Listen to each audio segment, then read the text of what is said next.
Sticky Fingers restaurant is known for making chicken fingers, but now they're being sued by their employee for serving up a really bad batch of shrooms, or the drug made from mushrooms.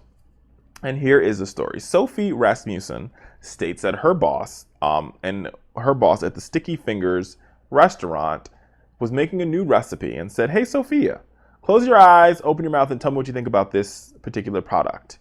So as she listening to her boss, she closed her eyes and she tested out this new recipe. Sadly, it didn't really taste that well because it was a batch of shrooms, and she was coerced into swallowing said batch of shrooms. And she didn't really know what happened. She didn't know what it was, but then she began to get dizzy, got confused, started tripping, and realized that she was high as hell off a batch of shrooms.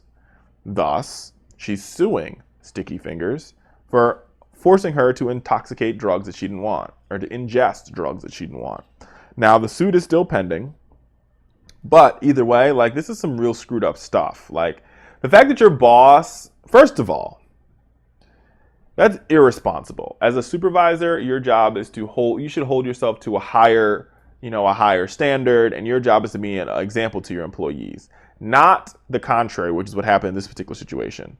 You should have known better. And beyond that, rule number 2, I guess, and I hate to say this but you got to be careful these days. So, for Sophie, like, opening your mouth and keeping your eyes closed when somebody tastes something, I'm not sure if I'm a big fan. I guess it's a blind taste test.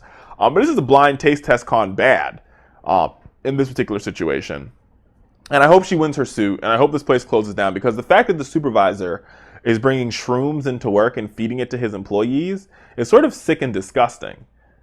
And not to mention, what happens if, while this was taking place, you were the patron at that Sticky Fingers and you were trying to get chicken fingers? Would you have shroom residue on your chicken? I don't know. I mean, I've never done shrooms. I don't support or endorse the use of drugs. So I don't know about this one. I hope she wins her lawsuit, because this is some screwy, messed up stuff. It's really screwy, really messed up, and I'm sorry for Sophia Rasmussen.